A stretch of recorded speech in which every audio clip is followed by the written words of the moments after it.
Hey guys, welcome back to the Kop TV. This is your match preview. Liverpool versus Brighton at Anfield in the Premier League with 10 games to go. It's heating up. Of course, Man City play Arsenal straight after. We are hearing now no Kyle Walker or John Stones for Man City, which gives Arsenal a big chance to go there and win at the Etihad. But let's talk about this game. Smash that like button. Get your comments, your lineup predictions, and your score predictions down below. We're also going to be speaking to my good friend Ben from the social, the Seagull Social, the Social Seagulls, one of them. Sorry, mate. But shout out to Ben. He's a good mate, and he's going to jump in with his thoughts on the game very shortly. But let's talk. How are Liverpool going to react after the news of Jurgen Klopp announcing that he's actually not too bothered that Xabi Alonso is not going to join Liverpool. He actually respects his decision. He's just spoke in a press conference literally just now that I watched to make sure I had all the information for you for this one. So smash that like button, subscribe to the channel if you have not already. Let's get to 45, 50K before the end of the season. We can only do that with your help. But Jurgen Klopp has been speaking. Let's see what he thinks regarding team news. Stefan Bajcetic should be back in a couple of weeks. He said that the boy has grown. He's put a few muscles on, which is good. He looks good. He's a natural footballing brain. So it's good to see him back. Obviously, as we know, Jota has been training kind of solo at the AXA yesterday. We saw, shout out to my friend Courtney, who was at the AXA, and she said, Diogo, back at the AXA today, just seen footage of him jogging around the pitch. Good to see him back. Hopefully means we'll see him back not too long after the international break. And then again, you know, the other players, Trent, Alisson, these guys are probably 2 weeks away still from being involved with the first team. But again, you know, with, let's say, what are we now? Friday. Look, we're 9 days away from playing United away. Maybe there's a slight chance that one of them sneaks on the bench for that game, but not really massive updates in terms of injury news. To be honest, it's the same almost as we were. It doesn't look like Andy Robertson's injury, his ankle injury for Scotland against Northern Ireland, is as serious as first expected, which is good. So he should potentially miss this game, but also be back for the Sheffield United game next Thursday. It's well reported. So let's get into that lineup prediction then. It's going to be Kelleher. It's going to be Connor Bradley. It's going to be Konate, Van Dijk, and Gomez, if not Tsimikas, who is, you know, really reeling after going out of the Euro qualifiers with Greece in the week. So in terms of the defense, I think that's pretty much nailed on how it's going to look. Endo, Szoboszlai, and McAllister in midfield. I think we've finally got to a position this season where the midfield is totally locked in and locked down, very much like Arsenal's in terms of Rice, Odegaard, and Havertz, or you could have Rice, Odegaard, and Partey. There's other players that have dropped into that midfield there as well, Jorginho, etc., etc. And it's almost like we've got our three that we can nail on every game. Again, Wataru Endo, fantastic. Absolutely no reason why he should not be in the starting lineup. Dominic Szoboszlai scored 2, assisted 2 midweek for Hungary. And then Alexis has also played for Argentina in the week as well. And then up front, it'll be Diaz, Nunez, and Salah. So in my opinion, take away Robertson and Trent and Ali, that's a full-strength team. And we know that Brighton have been prone to coming to Anfield and picking up a point in the past. You remember that Leo Trossard hat-trick? Tough game against them last season. Not many wins, if I'm honest, against Brighton at Anfield under Jurgen. And, you know, Ben's going to tell us very shortly it's a bigger game for Liverpool than it is for Brighton. So for me personally, we have to use the atmosphere. We have to use the knowledge that if we win this game, instantly you put 50% pressure back on Arsenal. You put 50% back on City.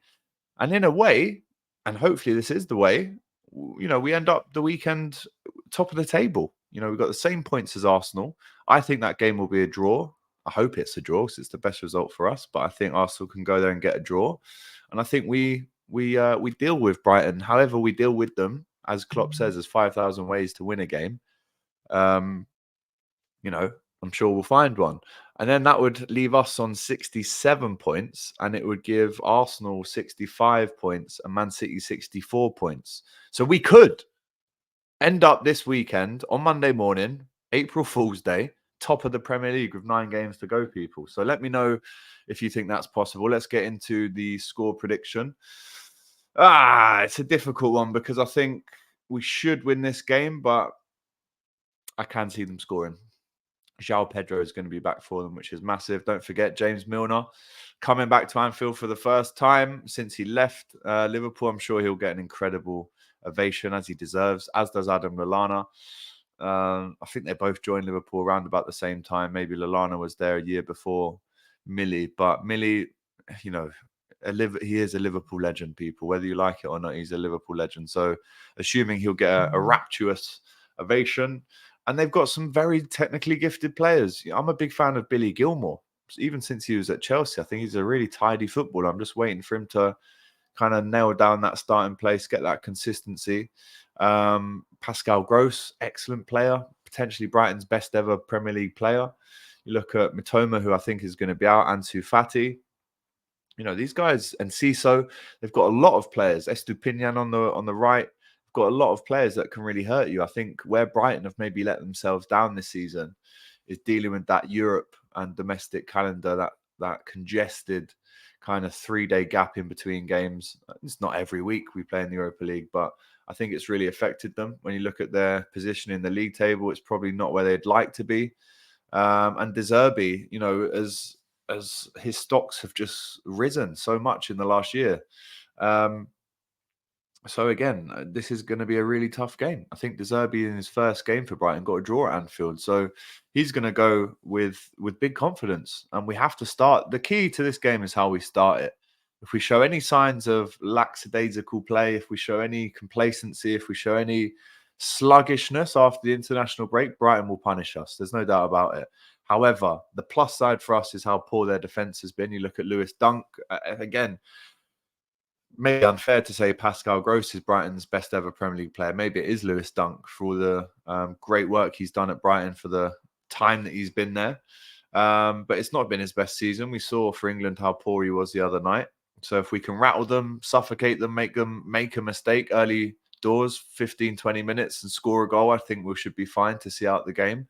But get me an early goal. Settle the nerves. Get me a good start. And then we hope the Anfield effect just takes over, the suffocation, sucking the ball into the net, pause, and just making sure that we leave with 3 points in any way possible. Again, could score a goal, could really hurt us in that way. But let's go out there and start this as if we mean to go on, knowing that we've got a massive week next week. So Brighton at home, Sheffield United at home, and then United away in the next 9 days, people. How do we feel about all of those games? Don't forget, of course, we'll have the big flex preview next week for you. But speaking of other content creators, when I found out we were playing Brighton, well, I knew it months ago, I had to shout Ben. He's been on the Kop TV a good few times now. He's a good mate. Let's see what he thinks to the Xabi Alonso news, but also what he thinks towards the game Sunday, 2 o'clock at Anfield. Let's see what he says. AGT, my friend, how are you doing? Probably not good after hearing the news about Xabi Alonso. I'm sorry, mate. Actually, I don't know why I'm being cocky, because it probably means that De Zerbi's going to go to Liverpool or Bayern Munich. So, yeah, that's gone straight back in my face. That's a really good start to this clip. I'm not really looking forward to facing Liverpool. I'm not going to lie. Who would be? Especially at Anfield. I know we've had some run-ins recently at Anfield, and we've actually got some decent results, but I don't think it's going to be the same case at all on Sunday. Despite João Pedro coming back, which is a huge boost, I still don't think we have enough to get a win for sure. My only hope is that you guys are going to be under incredible pressure to get a result.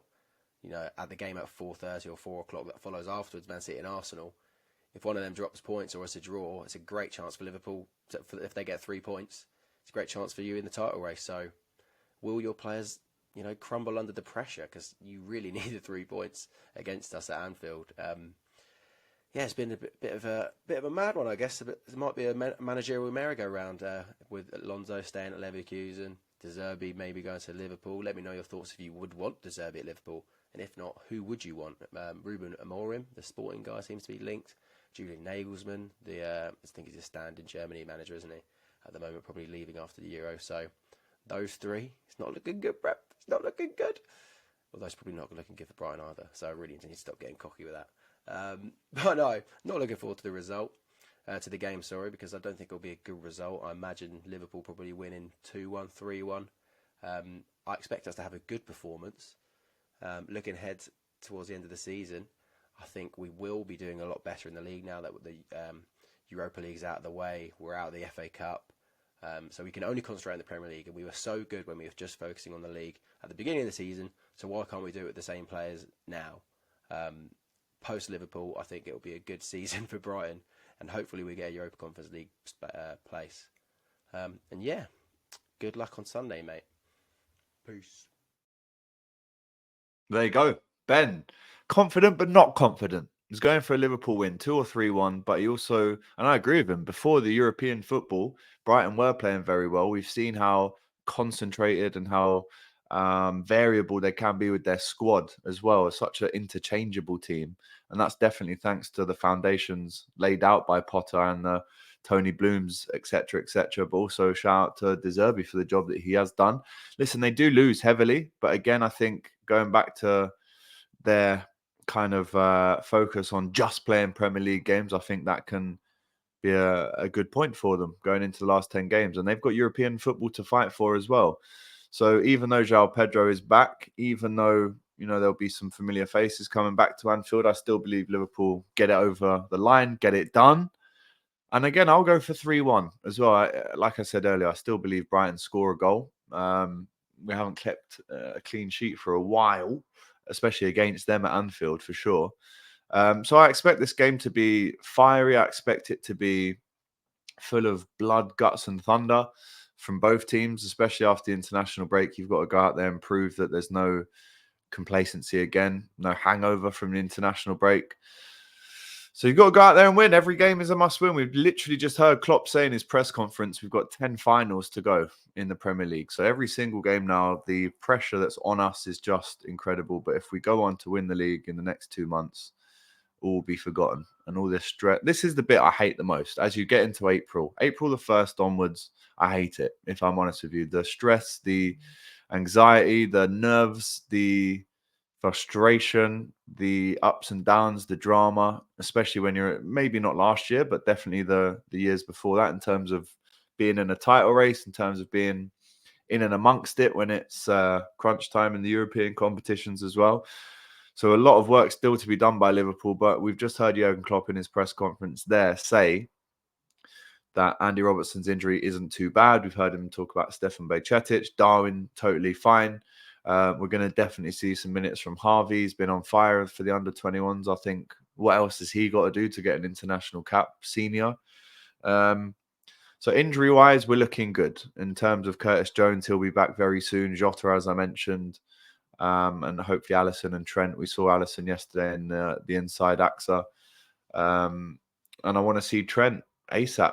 You know, he's on the treadmill, but I want to see him on the pitch kicking balls where he's back to his best. So, right, there's your match preview. You've heard my team. Let's have yours now in the comments below. Smash that like button. Go and follow Ben as well. Good lad.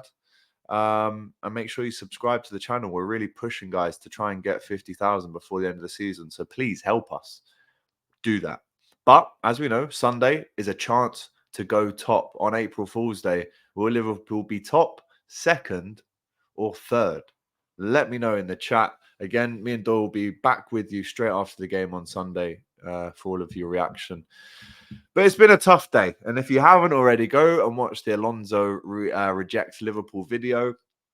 Let me know in the comments between that video with who you'd like now to be the #1 replacement for Liverpool.